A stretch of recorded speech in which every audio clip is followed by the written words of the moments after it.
Cela ressemble à du pain, mais ce n'en est pas. Il ne contient pas de farine, n'utilise pas de levure, se prépare en seulement 5 minutes et se cuit à la poêle.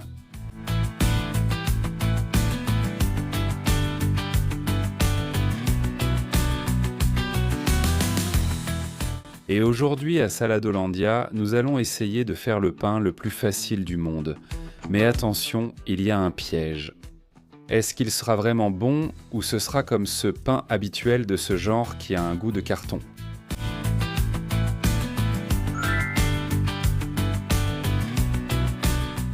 Juste 3 petites choses. Avoine, yaourt et sel.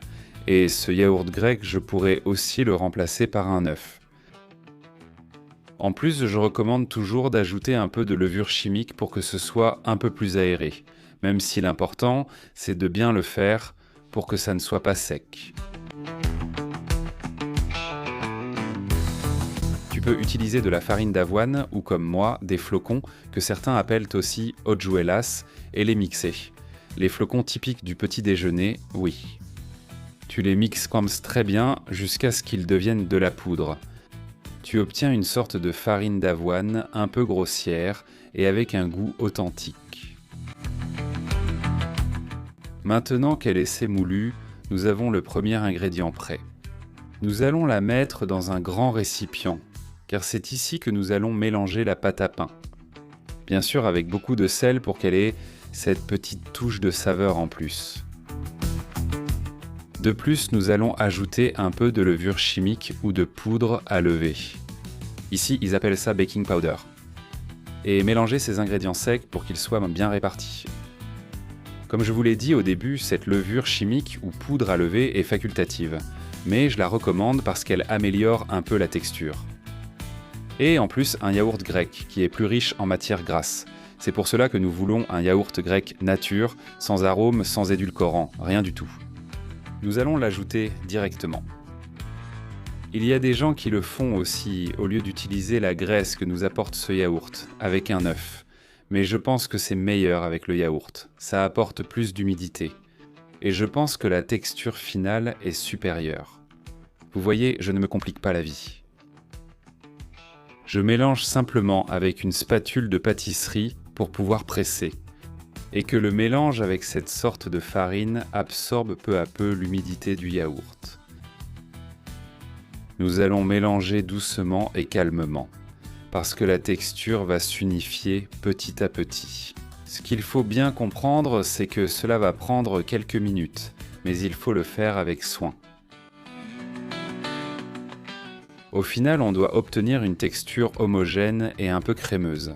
Donc tu peux ajouter plus de yaourt jusqu'à obtenir une texture un peu pâteuse.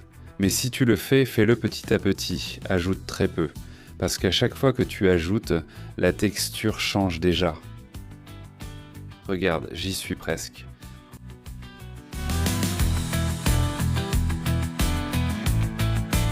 La pâte doit rester un peu collante. Pas trop dure, sinon au lieu de pain, on va obtenir un bloc de ciment. Donc si tu as besoin d'ajouter plus de yaourt, tu l'ajoutes et c'est tout. Je vais le cuire dans une poêle. Mais comme tu viens de le voir, j'ai mis un peu d'huile. Et je l'étale avec un pinceau de pâtisserie. Un essuie-tout ferait aussi parfaitement l'affaire, parce que tu veux juste qu'il reste une fine pellicule d'huile. On couvre la poêle et on laisse chauffer à feu moyen pendant 2 ou 3 petites minutes. On enlève ensuite le couvercle qui vient d'une autre casserole, mais comme il convient, ça suffit. Et on verse la petite préparation à l'intérieur. Comme tu vois, elle est collante et pâteuse. Ne t'inquiète pas, tu peux utiliser 2 spatules de pâtisserie, une cuillère. Et si personne ne te voit, tu peux même utiliser la main, mais mouille-la un peu d'abord. Comme ça, ce sera un peu plus facile et ça ne collera pas partout. Et en plus qu'elle soit bien propre, bien sûr. Tu lui donnes un peu de forme directement dans le moule, dans la poêle elle-même. Et si tu lui donnes quelques petites tours à la fin, tu obtiendras une forme bien ronde sur les côtés. Regarde, c'est aussi simple que ça. Ensuite, tu couvres et tu laisses cuire. Toujours à feu doux et avec un couvercle. Mais je vais ajouter une petite astuce en plus. J'aime toujours avoir une touche encore plus croustillante sur mes pains. Et ça se fait très bien avec quelques petites graines, dans mon cas des graines de sésame, du guajonjoli que j'ai ici. Je saupoudre généreusement par-dessus, et comme la texture est bien pâteuse, ça va rester collé et bien adhéré. Ensuite, quand le pain cuit, il garde cette touche grillée et croustillante. Toi aussi, tu aimes les graines grillées. Moi, je ne sais pas si c'est une obsession pour moi ou si tout le monde les aime, mais je ne peux jamais y résister. Si tu le fais cuire à trop forte température, il dort beaucoup à l'extérieur, voire il brûle, et il reste cru à l'intérieur. Le moment de vérité. Si ça se casse, vous savez déjà. Faites attention, ça va très vite. En 4 ou 5 minutes, ça commencera déjà à dorer.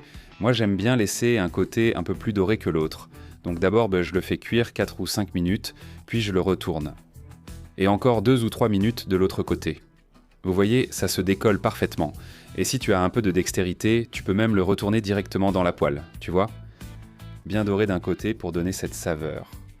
Légèrement grillé d'un côté, parfait de l'autre. Parfait.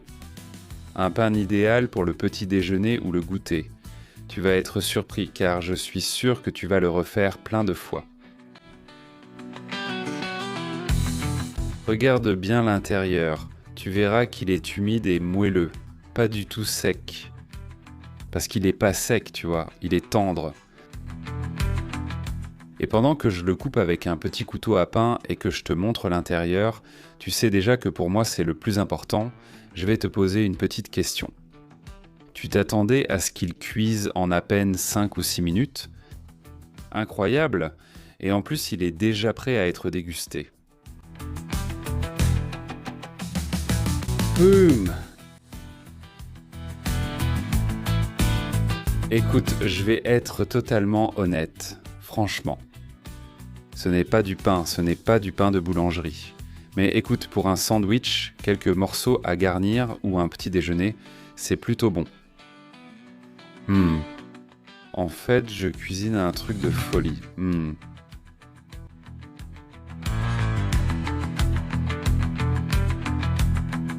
Si tu le coupes en deux et que tu le garnis, tu peux te préparer un sandwich vraiment de luxe. Mais garde aussi cette idée en tête.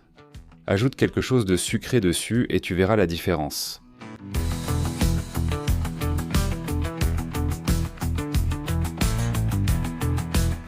Maintenant, c'est à toi. Est-ce que tu appellerais ça du pain ou... Oh non! Dis-le moi dans les commentaires ci-dessous. Et voyons si on peut lever le doute.